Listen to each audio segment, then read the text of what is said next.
നമ്മളിൽ മിക്കവരുടെയും വീട്ടിൽ അച്ഛമ്മമാരോ അച്ഛച്ചന്മാരോ അമ്മൂമ്മമാരോ ഒക്കെ ഉണ്ടായിരിക്കുമല്ലേ? അവർ അനുഭവിക്കുന്ന പ്രശ്നങ്ങൾ എന്തൊക്കെയാണെന്ന് നമ്മൾ ആലോചിച്ചിട്ടുണ്ടോ? വയോജനങ്ങൾ നേരിടുന്ന ശാരീരികവും മാനസികവുമായ ആരോഗ്യ പ്രശ്നങ്ങളെപ്പറ്റി ശാസ്ത്രീയമായ പഠനം നടത്തിയിരിക്കുകയാണ് Kothamangalam BRCയിലെ GHS Ayyankavu, SSHSS Keerampara, SSGHS Keerampara, GMHSS Cheruvattoor, SJMHSS Puthuppadi എന്നീ സ്കൂളുകളിൽ നിന്നുമുള്ള 30 കുട്ടി ഗവേഷകർ. പ്രൊജക്റ്റിലൂടെ ഇവരെത്തിച്ചേർന്ന നിഗമനങ്ങൾ എന്തൊക്കെയെന്ന് നമുക്ക് നോക്കിയാലോ? വയോജന സുസ്ഥിര സംരക്ഷണത്തിൽ വിദ്യാർത്ഥി സമൂഹത്തിന്റെ പങ്ക് എന്ന ഈ ഗവേഷണ പ്രൊജക്ടിന്റെ കണ്ടെത്തലുകളും കുട്ടി ഗവേഷകർ നടപ്പിലാക്കിയ പരിഹാര മാർഗങ്ങളും നമ്മളോട് പങ്കുവയ്ക്കുന്നു GHS അയ്യങ്കാവിലെ 9ാം ക്ലാസ് വിദ്യാർത്ഥികളായ വൈഗ സതീഷ്, അനാമിക വിക്രമൻ എന്നിവർ.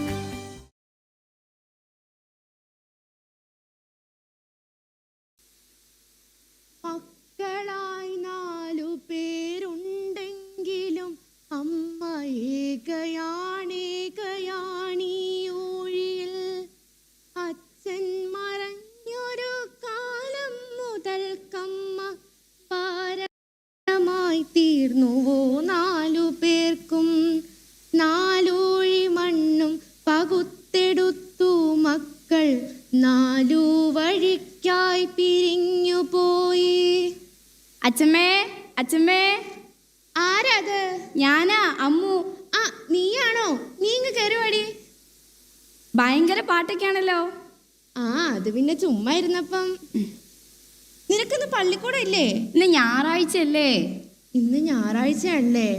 ദിവസമൊന്നും ഒരു ഓർമ്മയില്ല കുട്ടിയെ. അല്ല, 2-3 ദിവസമായാലോ നിന്നെ ഈ വഴി കണ്ടിട്ട്. ഞാൻ അമ്മമ്മയുടെ അടുത്തായിരുന്നു. ഓ, എന്റെ കൊച്ചുമക്കളെ കണ്ടിട്ട് എത്ര കൊല്ലായിന്നറിയോ? അതിനെന്താ, അച്ഛമ്മയ്ക്ക് ഞാനില്ലേ? ആ, സ്വന്തം ചോരയില്ലെങ്കിലും നീയെങ്കിലും എനിക്കുണ്ടല്ലോ. നീ ഇവിടെ ഇരിക്കേ, ഞാൻ നിനക്ക് കുടിക്കാൻ എന്തെങ്കിലും എടുക്കാം. അയ്യോ അച്ഛമ്മ, ഒന്നും വേണ്ട. ഞാൻ വീട്ടിൽ നിന്ന് കുടിച്ചിട്ടാ വന്നേ. ഞാൻ മറ്റേ സർവേയുടെ കാര്യം ചോദിക്കാൻ വേണ്ടി വന്നാ. ഇത് തീർന്നില്ലേ ഇതുവരെ? കഴിഞ്ഞ ദിവസം വന്നല്ലോ നീ കുറെ ചോദ്യമായിട്ട്. അതന്ന് ചോദിക്കാൻ കുറച്ച് വിട്ടുപോയി. അച്ഛമ്മയ്ക്ക് ഞാനല്ലാതെ ഈ പരിസരത്ത് വേറെ സുഹൃത്തുക്കൾ ആരെങ്കിലും ഉണ്ടോ? ആ, ഒരാളുണ്ടായിരുന്നു. അവൾ ഈ സ്ഥലമൊക്കെ വിറ്റിട്ട് പോയി. പിന്നെ നിനക്കറിയോന്നറിയില്ല, പിള്ളേർക്ക് പ്രായമാവണേന് മുന്നേ അങ്ങേരും അങ്ങ് പോയി. അന്നൊക്കെ ഞാൻ വിചാരിക്കുമായിരുന്നേ, നമുക്ക് പ്രായമാവുമ്പം, നമുക്ക് അസുഖം വരുമ്പം നമ്മളെ നോക്കാൻ നമ്മുടെ കുട്ടികളുണ്ടല്ലോ എന്ന്. പക്ഷേ എല്ലാവർക്കും അവരുടെ കുടുംബം അല്ലേടി വലുത്. അവരച്ഛമ്മേനെ വിളിക്കാറില്ലേ? ഇപ്പൊ ഫോണൊക്കെ ഉണ്ടല്ലോ, കണ്ടുവരെ സംസാരിക്കാനുള്ള സൗകര്യങ്ങളില്ലേ? ഓ, ആ കിടുതാപ്പൊന്നും എൻ്റെ കയ്യിലില്ല. ആ, അതൊക്കെ വിട്. അല്ല, അച്ഛമ്മയ്ക്ക് മന്ദഹാസം പദ്ധതിനെ പറ്റി അറിയോ? ഇല്ല. ഈ വയോരക്ഷാ പദ്ധതിനെ പറ്റി അറിയോ? ഇല്ലെന്നേ. എന്താന്ന് വെച്ചാ നീ പറ. അച്ഛമ്മേ, ഈ മന്ദഹാസം പദ്ധതി എന്ന് വെച്ചാൽ അച്ഛമ്മയുടെ ഈ പോയ പല്ലൊക്കെ മാറ്റി നല്ല പല്ല് വെച്ച് അച്ഛമ്മേനെ നല്ല സുന്ദരി കൂട്ടേക്ക് തരും. ഒന്ന് പോടി വേണേ, ഈ വയസ്സാം കാലത്ത് അവളുടെ. പിന്നെ ഈ വയോരക്ഷാ പദ്ധതി എന്ന് വെച്ചാൽ അച്ഛമ്മേനെ പോലുള്ള വയോജനങ്ങളുടെ സംരക്ഷണത്തിന് വേണ്ടിയിട്ടുള്ളതാ. അല്ല, നീ ഇതൊക്കെ എവിടുന്നാ പഠിച്ചേ? അത് അച്ഛമ്മേനെ പോലുള്ളവരുടെ പ്രശ്നങ്ങൾ മനസ്സിലാക്കാനായിട്ട് ഞാനും എൻ്റെ കൂട്ടുകാരും കൂടി ഒരു സർവേ നടത്തി. അതിൻ്റെ ഭാഗമായിട്ട് ഞങ്ങളൊരു വൃദ്ധസദനത്തിലും പോയി. അവിടെ ICDC എന്നൊരു ടീച്ചർ വന്ന് ഞങ്ങൾക്ക് പറഞ്ഞു തന്നാ. ഓ, നീ വൃദ്ധസദനത്തിലൊക്കെ പോയിട്ട് എന്തുവാ കണ്ടേ? അവിടെ അച്ഛമ്മേനെ പോലത്തെ ഒത്തിരി അമ്മമാരും അച്ഛന്മാരും ഉണ്ടായിരുന്നു. ഞങ്ങൾ അവരുടെ കൂടെ കുറേ സമയം ചെലവഴിച്ചു, കുറേ സംസാരിച്ചു, അവരുടെ കൂടെ പാട്ട് പാടി, അവരും പാട്ട് പാടി, അവരുടെ കൂടെ ഫുഡ് കഴിച്ചു. പിന്നെ ഞങ്ങൾ അവർക്ക് സോപ്പ് പൊടി ഉണ്ടാക്കാൻ പറഞ്ഞു കൊടുത്തു. അവർക്ക് എന്ത് സന്തോഷമായിന്നറിയോ? പിന്നെ ഒരു സങ്കടം എന്താണെന്ന് വെച്ചാൽ, അവരുമായിട്ട് സംസാരിച്ച് വന്നപ്പോഴാണ് ഞങ്ങൾക്ക് മനസ്സിലായേ, അവരുടെ മക്കൾ വിദേശത്ത് പോയപ്പോൾ അവരവിടെ കൊണ്ടാക്കിയിട്ട് പോയതാ. അപ്പൊ എന്നെ പോലെ തന്നെ ഈ നാട്ടിൽ കുറേ പേരുണ്ടല്ലേ? എൻ്റെ മക്കളിലും 3 പേര് എന്നെ വിട്ട് കടൽ കടന്നു പോയി. പിന്നെ ഉള്ള ഒരാൾക്കാണെങ്കിൽ എന്നെ നോക്കാനുള്ള ഗതിയും ഇല്ല. ആ, അതൊക്കെ വിട്. അച്ഛമ്മ ഇത് നോക്കിക്കേ. ഞാനും എൻ്റെ കൂട്ടുകാരും കൂടി സർവേക്ക് പോയി എടുത്ത ഫോട്ടോസാ. ഇത് ഞങ്ങൾ വൃദ്ധസദനത്തിൽ പോയി എടുത്തത്. ഏതാ? ഇതാണോ? ഇത്. അപ്പൊ നീ കൊറേ ദൂരം പോയല്ലോടി. പിന്നില്ലാണ്ടോ, 9 കിലോമീറ്റർ ഞങ്ങൾ പോയി. 40 വീടുകളിലായിട്ട് 60 ആൾക്കാരെ ഞങ്ങൾ കണ്ടു. ഓ, എന്നെ ഒന്ന് പിടിച്ചേടി, എൻ്റെ പുറം നടും പൊട്ടിപ്പോവാ. പിന്നെ ഉണ്ടല്ലോ അച്ഛമ്മേ, സർവയ്ക്കായിട്ട് ഞങ്ങൾ ആദ്യം ഒരു അമ്മൂമ്മയുടെ വീട്ടിലാണ് പോയേ. ആ അമ്മൂമ്മയ്ക്ക് കൃഷിയെ പറ്റി എന്തോരം അറിവുകളാണെന്നറിയോ. ഞങ്ങൾ ഓരോ ചോദ്യമൊക്കെ ചോദിച്ചിങ്ങനെ സംസാരിച്ച് വന്നപ്പോഴാണ് മനസ്സിലായേ ആ അമ്മൂമ്മയ്ക്ക് കൃഷിയെ പറ്റി ഒത്തിരി കാര്യങ്ങൾ അറിയാം. പക്ഷെ ഇപ്പോൾ ആരോഗ്യ പ്രശ്നം കാരണം ഒന്നും ചെയ്യാൻ പറ്റില്ല. പിന്നെ ഒരു അമ്മൂമ്മയുടെ വീട്ടിൽ പോയപ്പോൾ ആ അമ്മൂമ്മ ഞങ്ങൾ ചെന്നപ്പോൾ തൊട്ട് ആകെ കരച്ചിലായിരുന്നു. എന്താ ചോദിച്ചപ്പോഴാണ് മനസ്സിലായേ ആ അമ്മൂമ്മേനെ നോക്കാനും സംസാരിക്കാനും ആരും ഇല്ലാത്തതിൻ്റെ സങ്കടം. അത് കേട്ടപ്പോൾ ഞങ്ങൾക്ക് ആകെ വിഷമമായി. അപ്പോൾ ഞങ്ങൾ കുറേ നേരം അവിടെ ഇരുന്ന് സംസാരിച്ചിട്ടാണ് വന്നേ. ആ അമ്മയ്ക്ക് ഒത്തിരി സന്തോഷമായി. പിന്നെ ഒരു അപ്പൂപ്പൻ്റെ വീട്ടിലാണ് പോയെ. ആ അപ്പൂപ്പൻ കിടപ്പിലായിരുന്നു. ഭക്ഷണം പോലും എടുത്ത് കഴിക്കാൻ പറ്റണ്ടായില്ല. ഞങ്ങൾ ചെന്നപ്പോഴാണ് ഭക്ഷണമൊക്കെ എടുത്തു കൊടുത്തേ. ആണോ? പിന്നെ ഇതിനെപ്പറ്റി അറിഞ്ഞപ്പോൾ ഞങ്ങൾക്ക് കുറച്ചും കൂടി ഇതിനെപ്പറ്റി അറിയണം തോന്നി. അതിനായിട്ട് ഞങ്ങളൊരു റിട്ടയർ അധ്യാപകരുടെ അടുത്തും ഒരു മിലിറ്ററിയിൽ ജോലി ചെയ്യുന്ന ഒരു ചേട്ടൻ്റെ അടുത്തും പോയി. അവർ ഞങ്ങൾക്ക് ഒത്തിരി അറിവുകൾ പകർന്നു തന്നു. പിന്നെ വീട്ടിൽ ചെന്നപ്പോൾ കുറച്ചും കൂടി അറിയണം തോന്നി. അതിനായിട്ട് അയാൾ കമ്പ്യൂട്ടറിൽ നോക്കി. കമ്പ്യൂട്ടറിൽ ഇതിനെപ്പറ്റിയൊക്കെ തിരയാനുള്ള സൗകര്യങ്ങളുണ്ടെന്നേ. അങ്ങനെ നോക്കിയപ്പോഴല്ലേ മനസ്സിലായേ ഇന്ത്യയിൽ ഏറ്റവും കൂടുതൽ വൃദ്ധസദനങ്ങളുള്ളത് നമ്മുടെ കേരളത്തിലാണ്. നമ്മുടെ എറണാകുളത്തും എന്തോരം വൃദ്ധസദനങ്ങളാണെന്നറിയോ? അതിൽ നമ്മുടെ കോതങ്കത്ത് തന്നെയുണ്ട് 100 വൃദ്ധസദനങ്ങൾ. അല്ല, നീ എടുത്ത് കുറെ വരച്ചൊക്കെ ഇട്ടിട്ടുണ്ടല്ലോ, എന്തോ അത്? അത് ഞാൻ അച്ഛമ്മേനെ കാണിച്ചു തരാം. ഇടി, ഇത് കാണാൻ നമ്മുടെ പാറക്കുട്ടിയമ്മ പായ പോലെ ഉണ്ടല്ലോ. എൻ്റെ അച്ഛമ്മ ഇത് പായൊന്നും അല്ല. പാറക്കുട്ടിയമ്മ ഇവിടുന്ന് പോയിട്ട് എത്ര വർഷമായി. ഇത് ഞങ്ങൾ സർവേക്ക് പോയപ്പോൾ മനസ്സിലായ കാര്യങ്ങളുടെ കണക്കാ. അച്ഛമ്മ ഈ പൂക്കളം പോലെ ഇരിക്കുന്ന ഇത് കണ്ടോ? ഇതിൽ ഈ നീല 35% ആരോഗ്യ പ്രശ്നമുള്ളവരാ. പിന്നെ ഈ ചുവപ്പ് 30% ഏകാന്തത അനുഭവിക്കുന്നവര്. ഈ മഞ്ഞ 15% ചികിത്സാ അജ്ഞത. പിന്നെ ഈ പച്ച 10% സാങ്കേതിക വിദ്യകളെ പറ്റി അറിവില്ലായ്മ. പിന്നെ ഈ കാപ്പിപ്പൊടി നിറം 10% പരിചരിക്കാൻ ആളുകളില്ലായ്മ. അല്ല അച്ഛമ്മയ്ക്ക് ഞാൻ ഈ പറഞ്ഞതൊക്കെ മനസ്സിലായോ? എന്റെ കുട്ടിയെ, നിനക്ക് തോന്നുന്നുണ്ടോ ഇമാതിരി വലിയ കാര്യമൊക്കെ പറഞ്ഞ് എനിക്ക് മനസ്സിലാവുന്ന? അതെനിക്കറിയായിരുന്നു. അതാണ് അച്ഛമ്മയ്ക്ക് മനസ്സിലാവുന്ന പോലെ ഞാൻ ഒരെണ്ണം വരച്ചോണ്ട് വന്നേ. അച്ഛമ്മ ഇത് കണ്ടോ? ഇതിൽ ഈ ആദ്യത്തെ 100-ൽ 55 പേർക്കും സാങ്കേതിക വിദ്യകളെ പറ്റി അറിയില്ല. അടുത്തത് 100-ൽ 60 പേർക്കും വൈദ്യസഹായ ലഭ്യതക്കുറവുണ്ട്. അടുത്തത് 100-ൽ 65 പേർക്കും സാമ്പത്തിക ബുദ്ധിമുട്ടുകളുണ്ട്. അടുത്തത് 100-ൽ 72 പേർക്കും സാമൂഹിക ഒറ്റപ്പെടലുണ്ട്. പിന്നെ ഉള്ളത് 100-ൽ 78 പേർക്ക് മാനസിക ആരോഗ്യം, ഏകാന്തത, അങ്ങനത്തെ ഓരോ പ്രശ്നങ്ങൾ. അടുത്തത് 100-ൽ 85 പേർക്ക് ശാരീരിക ആരോഗ്യ ശോഷണം. ഈ കണക്ക് നോക്കിയപ്പോഴാണ് ഞങ്ങൾക്ക് മനസ്സിലായേ ഏറ്റവും കൂടുതൽ വയോജനങ്ങളുടെ പ്രശ്നം ആരോഗ്യ പ്രശ്നങ്ങളാണെന്ന്. അയ്യോ, എന്തോരം പേരാലേ. അല്ല, ഇതുകൊണ്ടൊക്കെ ഞങ്ങൾക്ക് എന്താ ഗുണം? അതിലേക്കല്ലേ ഞാൻ പറഞ്ഞു വരുന്നത്. അച്ഛമ്മേനെ പോലുള്ളവരുടെ പ്രശ്നങ്ങൾ മനസ്സിലാക്കി അതിനുള്ളൊരു പരിഹാരമായിട്ടാണ് ഞാനും എൻ്റെ കൂട്ടുകാരും അധ്യാപകരും രക്ഷകർത്താക്കളും PT അംഗങ്ങളൊക്കെ ചേർന്ന് നിങ്ങൾക്ക് വേണ്ടി ഞങ്ങളുടെ സ്കൂളിൽ ഒരു ഇടം ഒരുക്കുന്നത്. എൻ്റെ കുട്ടിയെ, ഇതൊക്കെ ശരി. ഈ കുട്ടിയോട് പഠിക്കുന്ന സ്കൂളിൽ ഒന്ന് ഞങ്ങൾ എന്തോ കാട്ടാനാ? അതൊക്കെ ഉണ്ട്. അവിടെ അച്ഛമ്മേനെ പോലത്തെ ഒത്തിരി അമ്മമാരും അച്ഛന്മാരും വരും. അവിടെ നിങ്ങൾക്ക് വിഷമങ്ങളൊക്കെ മറന്ന് വിശേഷങ്ങൾ പങ്കുവയ്ക്കാം. പിന്നെ നിങ്ങൾക്കറിയാത്ത ഒത്തിരി കാര്യങ്ങൾ അവിടെ പഠിപ്പിക്കും. പിന്നെ ഞങ്ങൾ കുട്ടികൾക്ക് ഒഴിവ് സമയം കിട്ടുമ്പോൾ നിങ്ങളുടെ കൂടെ കളിക്കാനും പാട്ടുപാടാനും ഒക്കെ കൂടും. അതൊക്കെ ശരി. പക്ഷേ കുഴിയിലേക്ക് കാലും നീട്ടിയിരിക്കണേ ഞാൻ എങ്ങനെ അവിടെ വരെ വരാനാടി? അതിന് ഞങ്ങളുടെ കയ്യിൽ പരിഹാരമുണ്ട്. ഞങ്ങളുടെ PT ഒക്കെ ചേർന്ന് നിങ്ങൾക്ക് വേണ്ടി വാഹന സൗകര്യം ഒരുക്കി തരും. പിന്നെ അച്ഛമ്മയ്ക്ക് പടം വരയ്ക്കാനോ അല്ലെങ്കിൽ കരകൗശല വസ്തുക്കൾ ഉണ്ടാക്കാനോ അറിയോ? നിനക്കറിയോ, ആ കിടക്കണയൊക്കെ ഞാൻ വരച്ചതാ. ഈ ഇരിക്കണയൊക്കെ ഞാൻ ഉണ്ടാക്കിയതാ. അതൊക്കെ ഒരു കാലം. ആഹാ, അച്ഛമ്മയ്ക്ക് ഇത്രയും കഴിവുണ്ടായിരുന്നോ? എന്ത് രസം ഇതൊക്കെ കാണാൻ. എങ്കിൽ നമുക്ക് ഈ കഴിവൊക്കെ ഒന്ന് പൊടി തട്ടിയെടുക്കണം. ഇതൊക്കെ വെച്ച് അച്ഛമ്മയ്ക്ക് വരുമാനം ഉണ്ടാക്കാന്നേ. ഇപ്പൊ അതിനൊന്നും ഒരു ഉത്സാഹമില്ലടി. മനസ്സിലാകൊരാദ്യ. അങ്ങനെ ഒന്നുമില്ല അച്ഛമ്മേ. അച്ഛമ്മയ്ക്ക് ഞങ്ങളൊക്കെ കൂടിയില്ലേ? ഞങ്ങളുടെ സ്കൂളിൽ വരുമ്പോൾ അച്ഛമ്മയുടെ പ്രശ്നങ്ങളൊക്കെ മാറിക്കോളും. അച്ഛമ്മയ്ക്ക് ഇനി പഠിക്കണമെങ്കിൽ അതിനുള്ള സൗകര്യം, കമ്പ്യൂട്ടർ പഠിക്കണമെങ്കിൽ അതിനുള്ള സൗകര്യം, പിന്നെ നിങ്ങൾക്ക് വേണ്ടി കൗൺസിലിംഗ് ക്ലാസ് വരെ ഉണ്ട്. അല്ല, ഈ കൗൺസിലിംഗ് ക്ലാസ് ഒക്കെ എന്തിനാ? അത് അച്ഛമ്മ ഇച്ചിരി മുമ്പ് പറഞ്ഞില്ലേ, അച്ഛമ്മയുടെ മനസ്സിൽ ആകെ ഒരു ആദ്യമാണ്. അതിനുള്ള പരിഹാരമാണ് ഈ കൗൺസിലിംഗ് ക്ലാസ്. ഇനി അതൊക്കെ ശരി. പക്ഷേ എനിക്ക് കൂടി അറിയില്ല എനിക്ക് എന്തൊക്കെ അസുഖങ്ങളാ ഉള്ളെന്ന്. നടുവേനും മുട്ടുവേനും ഒഴിഞ്ഞ ഒരു ദിവസം കൂടിയില്ല. ഈ അസുഖമൊക്കെ വെച്ച് ഞാൻ എങ്ങനെ അവിടെ ഒന്നും ഉണ്ടാക്കാനാ? അതിന് ഞങ്ങളുടെ അടുത്ത് പരിഹാരമുണ്ട്. പാലിയേറ്റീവ് നിങ്ങൾക്ക് വേണ്ടി സൗജന്യ ചികിത്സ ഒരുക്കി തരും. പിന്നെ അച്ഛമ്മ പറഞ്ഞില്ലേ അച്ഛമ്മയ്ക്ക് ഒത്തിരി കരകൗശല വസ്തുക്കൾ ഉണ്ടാക്കാൻ അറിയാന്ന്. ആ കഴിവ് ഞങ്ങൾ കുറച്ചും കൂടി മെച്ചപ്പെടുത്തി ഞങ്ങൾ ഒരു ഓൺലൈൻ സൈറ്റിലിട്ട് അത് വിൽക്കും. അതിൽ നിന്ന് കിട്ടുന്ന വരുമാനം ഞങ്ങൾ നിങ്ങൾക്ക് തന്നെ തരും. അതൊക്കെ ശരിയാ. പക്ഷേ ഇതിനൊക്കെ കുറെ കാശ് ചെലവാവില്ലേ? ഞങ്ങൾക്കൊരു ബാധ്യതയാവില്ലേ? നിങ്ങൾ ഞങ്ങൾക്കൊരു ബാധ്യതയല്ല, ഇതൊക്കെ ഞങ്ങളുടെ ഉത്തരവാദിത്തമല്ലേ. പിന്നെ പൈസയുടെ കാര്യോർത്ത് അച്ഛമ്മ പേടിക്കേ വേണ്ട. ഞങ്ങളുടെ രക്ഷിതാക്കളും അധ്യാപകരും PT അംഗങ്ങളും മുനിസിപ്പാലിറ്റി അംഗങ്ങളും അതിൻ്റെ കാര്യമൊക്കെ നോക്കിക്കോളും. പിന്നെ അച്ഛമ്മ കഴിഞ്ഞ ദിവസം എന്നോട് പറഞ്ഞില്ലേ അച്ഛമ്മയ്ക്ക് കുറേ സ്ഥലങ്ങളിൽ പോകാൻ ആഗ്രഹമുണ്ടെന്ന്. അതും ഇവിടെ നടക്കും. ഞങ്ങൾ അച്ഛമ്മനെ വിനോദയാത്രയ്ക്ക് വരെ കൊണ്ടുപോകും. ആഹാ, അപ്പൊ അത് കൊള്ളാലോ. അപ്പം എങ്ങനെയാ, പോവല്ലേ? പക്ഷേ എന്നെ പോലെ തന്നെ ഈ നാട്ടില് കുറേ പേരുണ്ടല്ലേ, അവരെയൊക്കെ ആരാ സഹായിക്കുക?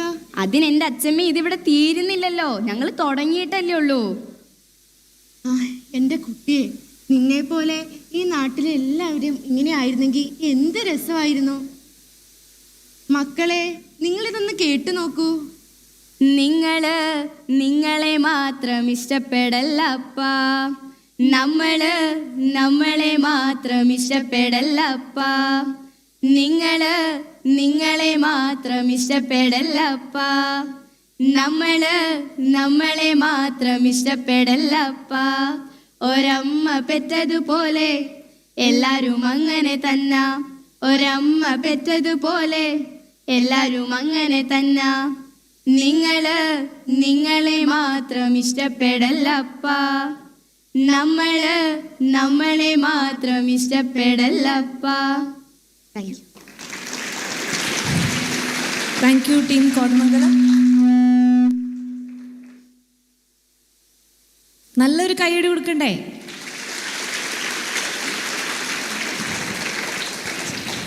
Okay, questions.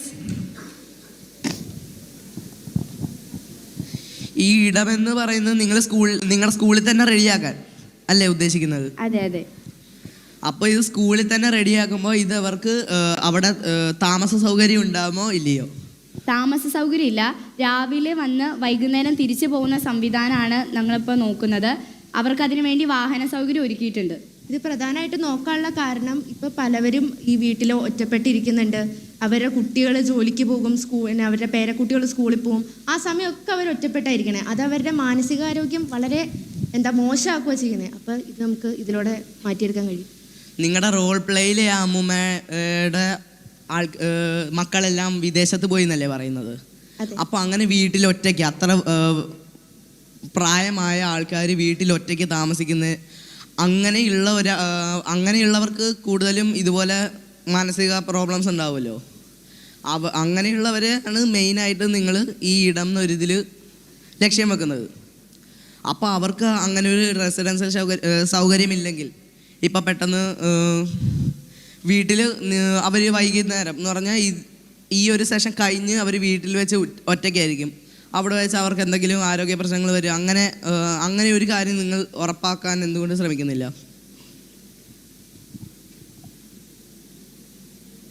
മനസ്സിലായില്ലേ? എന്ന് പറഞ്ഞാൽ ഈ ഒരു ക്ലാസ് ഇത് കഴിഞ്ഞ് കഴിയുമ്പോഴും ഇവർ വീട്ടിൽ തന്നെയായിരിക്കും എന്നല്ലേ ഉദ്ദേശിക്കുന്നത്? That's it.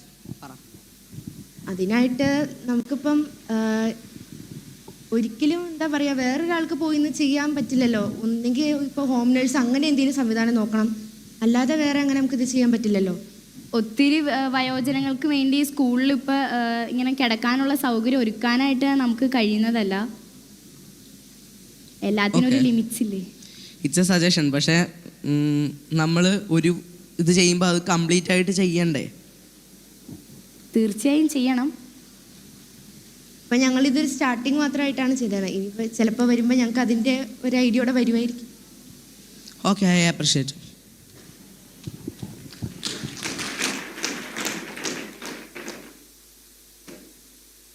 ജഡ്ജസ് ഒരു മിനിറ്റ്. അല്ല, നിങ്ങളിപ്പോൾ പറഞ്ഞ ആശയങ്ങളൊക്കെ വളരെ നല്ലതാണ്. നമ്മുടെ വൃദ്ധജനങ്ങൾക്ക് വളരെ ഉപകാരപ്പെട്ട ഐഡിയാസാണ് നിങ്ങൾ കൊണ്ടുവന്നത്. ഇപ്പോൾ ഒരു ഡൗട്ട്, ഇതൊക്കെ എങ്ങനെയാണ് പ്രാവർത്തികമാകാൻ ഉദ്ദേശിക്കുന്നത്? അതായത് സ്കൂളിൽ വന്ന് ഒരു സ്റ്റുഡൻസിനൊക്കെ പോലെ തന്നെ നമ്മുടെ ഓൾഡ് ആയിട്ടുള്ള പീപ്പിൾസിനെ കെയർ ചെയ്യാനാണല്ലോ നിങ്ങൾ ഉദ്ദേശിക്കുന്നത്. അപ്പോൾ ഇതിന് നിങ്ങൾക്കുള്ള ഫണ്ട് എങ്ങനെയാണ് നിങ്ങൾ ഉദ്ദേശിക്കുന്നത്? മീൻസ് ഇതിൻ്റെ ലാഭം, മീൻസ് നമുക്ക് കാശ് വളരെ ചിലവ് ഉണ്ടാവുമെന്ന് ഞാൻ വിചാരിക്കുന്നു. ഏകദേശം ഒരു നിങ്ങൾ പറഞ്ഞ ഐഡിയ വെച്ചിട്ട് എങ്ങനെ ചെയ്യാനാണ് നിങ്ങൾ ഉദ്ദേശിക്കുന്നത്? ഇതിൻ്റെ കാശും കാര്യങ്ങളൊക്കെയാണോ? അത് ടോട്ടലിയാണ് ഉദ്ദേശിച്ചത്. മീൻസ് അവർക്ക് എൻജോയ് ചെയ്യാൻ പറ്റുന്ന രീതിയിലും. പക്ഷേ ഒരുപാട് എപ്പോഴും നമ്മൾ പണം ഇട്ടുകൊണ്ടിരിക്കില്ലല്ലോ ഈ നിങ്ങൾ പറഞ്ഞ സംഭവത്തിൽ. ഇപ്പോൾ ചിലപ്പോൾ നിന്ന് പോകാൻ സാധ്യതയില്ലേ? ഇപ്പം എങ്ങനെയാണ് നിങ്ങളിത് പ്രാവർത്തികമാക്കാൻ ഉദ്ദേശിക്കുന്നത്? ഇപ്പം നിങ്ങൾ പ്രാവർത്തികമാക്കി നോക്കിയുണ്ടോ ഇത്? ഒന്നുകൂടെ പറയൂ, അവസാനം പറഞ്ഞേ. അതായത് നിങ്ങളിപ്പോൾ പറഞ്ഞ ഐഡിയ ചെയ്ത് നോക്കിയിട്ടുണ്ടോന്ന്? ഞാൻ പറയട്ടെ. ഞങ്ങളിപ്പോൾ PTA-യിൽ ഇത് അവതരിപ്പിച്ചിട്ടുണ്ട്. അവർക്ക് പൂർണ്ണ സമ്മതമാണ്. അപ്പോൾ ഫസ്റ്റത്തെ ഒരു ക്യാഷിനായിട്ട് നമ്മൾ PTA, മുനിസിപ്പാലിറ്റി, പിന്നെ ഞങ്ങളുടെ പാരൻസ്, ടീച്ചേഴ്സിന് ഞങ്ങൾ ഒന്ന് അവരിൽ ഞങ്ങൾ പറഞ്ഞിട്ടുണ്ട്. അവർക്ക് സമ്മതമാണ് പൈസ ഡൊണേറ്റ് ചെയ്യാൻ. അതുപോലെ തന്നെ ഇവർ ഓരോരുത്തർക്കും ഓരോ കരകൗശല വസ്തുക്കൾ അല്ലെങ്കിൽ തുന്നൽ, പല കൈത്തൊഴിലറിയാം. അതിൽ കുറച്ചും കൂടി മെച്ചപ്പെടുത്തി ഓരോ പ്രോഡക്റ്റ് ഉണ്ടാക്കി ഒരു ഓൺലൈൻ സൈറ്റിലിട്ട് വിൽക്കാം. അതിൽ നിന്ന് കിട്ടുന്ന വരുമാനം അവർക്ക് നൽകാം. അപ്പം നമുക്കങ്ങനെ ഫണ്ടിന് ഒരു പ്രശ്നമില്ലാതെ മാറ്റിയെടുക്കാൻ പറ്റും. പിന്നെ അവൻ്റെ ആരോഗ്യ പ്രശ്നങ്ങളെ മനസ്സിലാക്കാന്ന് പറഞ്ഞല്ലോ നിങ്ങൾ, മീൻസ് ഫ്രീ ആയിട്ടുള്ള കെയർ കൊടുത്തിട്ട്. അതെങ്ങനെ നിങ്ങൾ ഉദ്ദേശിക്കുന്നത്? എങ്ങനെയൊക്കെ ചെയ്യാമെന്നാണ്? ആരോഗ്യം ഇങ്ങനെ അതായത് അവരുടെ ആരോഗ്യം എങ്ങനെ ശ്രദ്ധിക്കാമെന്നാണ് നിങ്ങൾ ഉദ്ദേശിക്കുന്നത്? മീൻസ് അതിന് നിങ്ങൾ പറഞ്ഞ ഐഡിയാസ് എന്തൊക്കെയാണ് മുന്നോട്ട് വെക്കുന്നത്? പാലിയേറ്റീവിനെയാണ് ഞങ്ങളിപ്പോൾ ആശ്രയിക്കുന്നത്. പാലിയേറ്റീവുകാരോട് ഞങ്ങൾ പറഞ്ഞിട്ടുണ്ട്, അവർക്കും സമ്മതമാണ് ഇവരുടെ ആരോഗ്യത്തെ പറ്റി ശ്രദ്ധിക്കാൻ. ഇനിയിപ്പോൾ വീട്ടിൽ കിടപ്പ് രോഗികളാണെങ്കിൽ പാലിയേറ്റീവുകാർ അവർ വീട്ടിലെത്തി ചികിത്സ കൊടുക്കാമെന്നും സമ്മതിച്ചിട്ടുണ്ട്. അത് മാത്രമല്ല, ഞങ്ങളുടെ സ്കൂൾ ഒരു വയോമിത്രത്തിൻ്റെ കേന്ദ്രമായിരുന്നു. അവിടെ അപ്പൂപ്പനും അമ്മൂമാരെയൊക്കെ വന്ന് ചികിത്സ നേടുന്നുണ്ടായിരുന്നു. അപ്പം ഇപ്പോൾ പല സാഹചര്യം കൊണ്ട് വേറൊരു സ്ഥലത്തേക്ക് മാറ്റിയേക്കുവാണ്. ഇനിയിപ്പം ഞങ്ങൾ ഇതിന് വേണ്ടിയിട്ടായിട്ട് അവർ ഇവിടേക്ക് വരാമെന്നും പറഞ്ഞിട്ടുണ്ട്. ഇപ്പോൾ നിങ്ങൾ സ്കൂളിൽ എങ്ങനെയാണ് ഇത് അറേഞ്ച് ചെയ്യാൻ ഉദ്ദേശിക്കുന്നത്? സ്കൂളിൽ ഒരു ക്ലാസ് റൂമിലാണോ, ഹോളിലാണോ, എങ്ങനെയാണ് നിങ്ങൾ അറേഞ്ച് ചെയ്യാൻ ഉദ്ദേശിക്കുന്നത്? നിങ്ങളുടെ സ്കൂളിലാണെന്നാണല്ലോ പറഞ്ഞത്. ഞങ്ങളുടെ സ്കൂളിൽ തന്നെ സെപ്പറേറ്റ് ഒരു റൂമുണ്ട്. അപ്പോൾ ഫസ്റ്റ് ഞങ്ങൾ ആ റൂമിലേക്കാണ് ഇപ്പോൾ അവരെ എത്തിക്കാൻ നോക്കുന്നത്. അല്ലെങ്കിൽ ഇപ്പോൾ ഞങ്ങളുടെ സ്കൂളിൽ പുതിയ ബിൽഡിംഗ് പണിയുന്നുണ്ട്. അപ്പോൾ ബാക്കി ഞങ്ങളിപ്പോൾ ഉള്ള ക്ലാസ് റൂമിൽ അല്ലെങ്കിൽ വേറെ ബിൽഡിങ്സ് ഉണ്ട് ഞങ്ങൾക്ക് പഴയത്. അവിടേക്ക് ഒത്തിരി ആൾക്കാർ വരികയാണെങ്കിൽ നമ്മളങ്ങനെ സെറ്റ് ചെയ്യും. Okay, thank you. ഒരു ക്വസ്റ്റ്യൻ ഉണ്ട്. ചോദിച്ച ആൾക്കാർ സെയിം പിന്നെയും ചോദിക്കാതെ ബാക്കിയുള്ളവർക്കും അവസരം കൊടുക്കണമെന്ന് അഭ്യർത്ഥിക്കുകയാണ്. Okay, good. പക്ഷേ ഒരു ചോദ്യം കൂടെ ചോദിക്കാനുണ്ട്. നിങ്ങൾ പറയുന്നതനുസരിച്ച് ഈ വൃദ്ധജനങ്ങൾ സ്കൂളിലേക്ക് അങ്ങനെ ഇതിൽ വന്നിട്ട് ക്ലാസ് ഫ്രീ ടൈമിൽ കുട്ടികളോട് ഇടപഴകും അല്ലേ? അപ്പോൾ നമ്മുടെ അരുമക്കുട്ടികൾ ഇവരോട് എങ്ങനെ ബിഹേവ് ചെയ്യുമെന്ന് നമുക്ക് ഒരു ഉറപ്പും ഉണ്ടാവില്ല. അത് ശരിയല്ലേ? അതിന് മെൻറ്റേഴ്സ് ഉണ്ടാവും, ടീച്ചേഴ്സ് നമ്മൾ ഉണ്ടാവും. കാരണം ടീച്ചേഴ്സിന് ഫ്രീ ടൈം ഉള്ളപ്പോൾ അവരും അവരുടെ കൂടെ ഉണ്ടാവും. പിന്നെ നമ്മൾ കുട്ടികൾക്കൊരു അവയർനെസ് കൊടുക്കും. എന്ന് വെച്ചാൽ മറ്റൊരാളുടെ മേൽനോട്ടത്തിലാണ് നമ്മൾ വയോജനങ്ങളോട് ഇടപഴകേണ്ടതെന്നോ? അങ്ങനെയല്ല ഉദ്ദേശിച്ചത്. ഇപ്പോൾ സ്വാഭാവികമായിട്ടും എല്ലാവരുടെ വീട്ടിലും അപ്പൂപ്പനും അമ്മൂമാരൊക്കെ കാണും. അപ്പോൾ അവർക്കറിയായിരിക്കും. പിന്നെ ഈ ഒരു കാലഘട്ടത്തിൽ പല കുട്ടികളും ഒട്ടും എമ്പത്തറ്റിക് അല്ല, അവരുടെ കാര്യം എന്നുള്ളൊരു രീതിയിലാണ് നിൽക്കുന്നത്. അപ്പം ഇതിലൂടെ നമുക്ക് അവരെ കുറേ കൂടെ എമ്പത്തറ്റിക് ആക്കാൻ പറ്റും. പിന്നെ അവർ തമ്മിലുള്ള ബോണ്ടിങ് വർദ്ധിക്കും. അതുകൊണ്ടും ഒരു മെൻറ്റർ പറഞ്ഞു കൊടുക്കണേക്കാളും അവർ തന്നെ സംസാരിക്കുന്നതിലായിരിക്കും കുറച്ചുകൂടെ ബോണ്ടിങ്. അല്ല, നിങ്ങൾ തന്നെയല്ലേ ആദ്യം പറഞ്ഞ ഒരു മെൻറ്റർ ഉണ്ടാവുമെന്ന്. ഇതിപ്പം എല്ലാ കുട്ടികളും ഒരു ക്യാരക്ടർ ആവണമെന്നില്ലല്ലോ, പലവർക്കും പല സ്വഭാവമായിരിക്കുമല്ലോ. അത് തന്നെയല്ലേ എൻ്റെ ചോദ്യം. ഓക്കെ. വയസ്സായവർക്ക് ചിലപ്പോൾ ആരോഗ്യ പ്രശ്നം ഉണ്ടാവില്ലേ? അപ്പോൾ ട്രാവൽ ചെയ്യാൻ ബുദ്ധിമുട്ടുള്ളവർക്ക് എന്താ ചെയ്യുക? ഞങ്ങൾ അവരുടെ വീട്ടിലേക്ക് സന്ദർശിക്കും. ഒന്നെങ്കിൽ 1 വീക്ക് അല്ലെങ്കിൽ ഫ്രീ ടൈം കിട്ടുമ്പോൾ ഒക്കെ സന്ദർശിക്കാം എന്ന് തീരുമാനിച്ചിട്ടുണ്ട്, കുറച്ച് കുട്ടികളും ടീച്ചേഴ്സും ഒക്കെ ആയിട്ട്. Thank you. അപ്പോൾ ഈ കിടപ്പ് രോഗികളായിട്ടുള്ള ആളുകൾക്ക് വേണ്ടിയിട്ട് എന്തെങ്കിലും ഒരു പദ്ധതി അങ്ങനെ ചെയ്തൂടെ? ഇപ്പം ഇങ്ങോട്ട് വരാൻ പറ്റുക, സ്കൂളിലോട്ടൊന്നും ചെന്ന് സന്ദർശിക്കാൻ പറ്റാത്ത ആളുകൾ കാണുമല്ലോ, അവർക്ക് വേണ്ടിയിട്ട് എന്തെങ്കിലും പദ്ധതി? പെറ്റ് പേഷ്യൻസിനല്ലേ? അവർക്ക് പെറ്റ് പേഷ്യൻസിനല്ലേ? അവർക്ക് ഈ വയോജനങ്ങൾക്ക് അവർക്ക് വേണ്ടത് സത്യത്തിൽ നമ്മുടെ പണമോ അതൊന്നുമല്ല, നമ്മുടെ കുറച്ച് ടൈമാണ്. അപ്പം നമുക്ക് അവർക്ക് വേണ്ടി ചെയ്യാൻ പറ്റുന്ന ഏറ്റവും നല്ലൊരു കാര്യം എന്ന് പറഞ്ഞാൽ നമ്മുടെ കുറച്ച് ടൈം അവർക്കായിട്ട് മാറ്റി വയ്ക്കുക. അപ്പം നമ്മളിപ്പോൾ ഇവള് പറഞ്ഞ പോലെ ഒരു മന്തിലോ ഒരു വീക്കിലോ ഫ്രീ ടൈം കിട്ടുമ്പോൾ നമുക്ക് പോയി സന്ദർശിക്കാം. അവർക്ക് പല പല കൈത്തൊഴിൽ അറിയാമായിരിക്കുമല്ലോ, അത് അവർക്ക് നമുക്ക് പറഞ്ഞു തരാം, നമുക്കത് ചെയ്യാം. അതിൽ നിന്നൊരു ചെറിയ നമുക്കൊരു പ്രോഫിറ്റ് അവർക്ക് കൊടുക്കാം. അങ്ങനെയെല്ലാം നമുക്ക് ചെയ്യാം. Judges please take. നിങ്ങളുടെ ആദ്യമായിട്ട് പറയേണ്ടതേ അസാധ്യ അഭിനയമായിരുന്നു. നിങ്ങൾ നന്നായിട്ട് ചെയ്തു, ഗംഭീരമായിട്ട് ചെയ്തു. പിന്നെ കവിത നന്നായിട്ട് ചൊല്ലി. അപ്പോൾ നിങ്ങളുടെ ഞാൻ ഇതിൻ്റെ അകത്ത് കണ്ട സ്ഥിരം ചോദ്യങ്ങൾ വേണ്ടി ചോദിക്കുന്നില്ല, നിങ്ങൾ കറക്റ്റായിട്ട് ഇതിൻ്റെ അകത്ത് പറഞ്ഞിട്ടുണ്ട്. 9 കിലോമീറ്റർ ചുറ്റളവിൽ 40 വീടുകൾ 60 ആളുകളുമായിട്ട് സംസാരിച്ചു. എനിക്ക് തോന്നിയ ഒരു നല്ലൊരു ഇത്, നിങ്ങൾ കൃത്യമായിട്ട് ചോദ്യാവലി 18 ചോദ്യങ്ങൾ എഴുതിയിട്ടുണ്ട്. ആ 18 ചോദ്യങ്ങളെയും കൃത്യമായി ബാർ ചാർട്ട് ചെയ്തിട്ടുണ്ട്, അതിന് പെർസെൻറ്റേജ് കൊടുത്തിട്ടുണ്ടെന്നുള്ളത്. അത് വളരെ കൃത്യമായിട്ടുള്ള ഒരു സയൻറ്റിഫിക് മെത്തഡോളജി നിങ്ങളത് കീപ്പ് ചെയ്തിട്ടുണ്ടെന്നുള്ളത് നന്നായിരുന്നു. നിങ്ങളുടെ അവതരണം കൂടുതലും നന്നായിരുന്നു. ചോദ്യോത്തരങ്ങൾക്ക് മറുപടി പറയുമ്പോൾ നിങ്ങൾ എന്തായിരുന്നു നിങ്ങളുടെ ഒബ്ജക്റ്റീവ്? നിങ്ങളുടെ ഒബ്ജക്റ്റീവ് വിവരശേഖരണമാണ് കൂടുതലായിട്ട് നിങ്ങൾ ഉദ്ദേശിക്കുന്നത്. അപ്പോൾ ആ വിവരശേഖരണം ആകുമ്പോൾ നിങ്ങൾ കൃത്യതയോടുകൂടി വിവരം എടുത്തു എന്നുള്ള കാര്യമാണ് ആദ്യം കമ്മ്യൂണിക്കേറ്റ് ചെയ്യേണ്ടത്. നിങ്ങൾക്ക് ബാക്കി എല്ലാം കുട്ടികളെന്ന നിലയിൽ ഇവിടെ വരുന്ന ഒരു കുട്ടികൾക്കും എല്ലാം ചെയ്തു കൊടുക്കാൻ കഴിയില്ല, മനസ്സിലായില്ലേ? അപ്പോൾ പക്ഷെ നിങ്ങളൊരു സർവേ ഫോം പ്രിപ്പയർ ചെയ്തു. ആ കൃത്യമായിട്ട് ആ സർവേയിൽ 18 കാര്യങ്ങൾ ചോദിച്ചിട്ടുണ്ട്. അതിൻ്റെ അടിസ്ഥാനത്തിലാണ് നിങ്ങൾ ഒരു മാർച്ചാട്ടോ. അപ്പോൾ എല്ലാവരും 85% പേര് ശാരീരികമായ ബുദ്ധിമുട്ടുകൾ അനുഭവിക്കുന്നുണ്ടെന്നുള്ളത് അത് നന്നായിട്ട് തോന്നി. നിങ്ങൾ പ്രസൻറ്റേഷൻ നന്നായിരുന്നു. പക്ഷേ കൂടുതലായിട്ട് നിങ്ങളുടെ ഒബ്ജക്റ്റീവ്സിനെ കൃത്യമായി കമ്മ്യൂണിക്കേറ്റ് ചെയ്തിട്ട് അതിനെ ബേസ് ചെയ്തിട്ടുള്ള മറുപടികളും കൊടുക്കാൻ ശ്രമിക്കുക.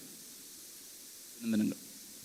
പിന്നെ എല്ലാവരുടെ പറയണം, ഒരാൾ പഠനം നടത്തി കഴിഞ്ഞാൽ അത് കണ്ടെത്തുന്ന പ്രശ്നങ്ങൾ പരിഹരിക്കുക എന്നുള്ളത് അയാളുടെ ചുമതലയാവണമെന്നില്ല. അങ്ങനെ നിങ്ങൾ തന്നെ പരിഹരിക്കണം എന്ന് അങ്ങനെ പറയേണ്ട കാര്യമില്ല. ഓക്കെ, നന്നായിരുന്നു. Thank you team Kothamangalam. Hi, ഞാൻ വൈഗ. ഞാൻ അനാമിക. ഞങ്ങൾ എറണാകുളം ജില്ലയിലെ കോതമംഗലം BRC വരുന്നു. ഞങ്ങൾക്ക് കിട്ടിയ പ്രൊജക്റ്റിൻ്റെ വിഷയം എന്ന് പറയുന്നത് വയോജനങ്ങളുടെ സുസ്ഥിര സംരക്ഷണത്തിൽ വിദ്യാർത്ഥി സമൂഹത്തിൻ്റെ പങ്കായിരുന്നു. ഇപ്പോൾ കേരളത്തിൽ വളർന്നു വരുന്ന ഒരു നിരക്കാണ് വൃദ്ധസദനങ്ങളുടെ എണ്ണം. നമ്മുടെ കേരളത്തിൽ അത് കൂടിക്കൊണ്ടിരിക്കുകയാണ്. ആദ്യം ഞങ്ങൾക്ക് ഈ പ്രൊജക്റ്റ് കോതമംഗലം BRCയിൽ നിന്ന് വന്നപ്പോൾ ഞങ്ങൾക്കിത് വെറും ഒരു പ്രൊജക്റ്റ് മാത്രമായിരുന്നു. ഞങ്ങളുടെ ഗ്രൂപ്പിൽ 6 പേരാണുള്ളത്. പക്ഷേ ഞങ്ങൾ ഇതിനെക്കുറിച്ച് കൂടുതൽ അന്വേഷിക്കാൻ തുടങ്ങിയപ്പോഴാണ് സത്യത്തിൽ ഞങ്ങൾക്ക് ഇതിൻ്റെ തീവ്രത, ഈ സമൂഹത്തിൽ ഈ പ്രൊജക്റ്റിന് എന്തോരം ഇമ്പോർട്ടൻസ് ഉണ്ടെന്ന് ഞങ്ങൾക്ക് മനസ്സിലായത്. അപ്പോൾ ഇതൊക്കെ മനസ്സിലാക്കാനായിട്ട് ഞങ്ങൾ ചെയ്തത് സർവേ നടത്തി, അതുപോലെ ഒരു ഫീൽഡ് വിസിറ്റ് നടത്തി. ഇതിൽ നിന്നൊക്കെ ഞങ്ങൾക്ക് മനസ്സിലായത് വയോജനങ്ങളുടെ ഏറ്റവും വലിയ പ്രശ്നം ആരോഗ്യ പ്രശ്നങ്ങൾ തന്നെയാണ്. അതിന് ശേഷം വരുന്നതാണ് ഒറ്റപ്പെടലും ഏകാന്തത, ശേഷം സാങ്കേതിക വിദ്യകൾ അറിവില്ലായ്മ, പദ്ധതിയെപ്പറ്റി അറിവില്ലായ്മ, അങ്ങനെ പലതരം പ്രശ്നങ്ങൾ കണ്ടെത്തി. ഇതിനൊരു പരിഹാരമായിട്ടാണ് ഞങ്ങൾ ഈ പ്രൊജക്റ്റ് എടുത്തത്. ഇതിന് പരിഹാരമായിട്ടാണ് ഞങ്ങൾ ഇന്നിവിടെ വന്നിരിക്കുന്നത്. ഇത് ഞങ്ങൾ ഫസ്റ്റായിട്ടാണ് സ്റ്റേറ്റിൽ വരുന്നത്. ഒരു അടിപൊളി എക്സ്പീരിയൻസ് ആയിരുന്നു. ഇന്നലെ ഞങ്ങൾക്ക് ഫീൽഡ് വിസിറ്റ് ഒക്കെ ഉണ്ടായിരുന്നു. ഞങ്ങൾക്ക് ഒരുപാട് കാര്യങ്ങൾ എക്സ്പ്ലോർ ചെയ്യാൻ പറ്റി. പിന്നെ ഒരുപാട് ഓർഗാനിസത്തിനെ കാണാൻ പറ്റി. നല്ല അടിപൊളി എക്സ്പീരിയൻസ് ആയിരുന്നു. പിന്നെ ഞങ്ങളാണെങ്കിൽ നൈറ്റിൽ ഗാലക്സി ടെലിസ്കോപ്പ് വെച്ചിട്ട് സ്കൈ ഒക്കെ കണ്ടു. അടിപൊളി എക്സ്പീരിയൻസ് ആയിരുന്നു സത്യത്തിൽ. Thank you.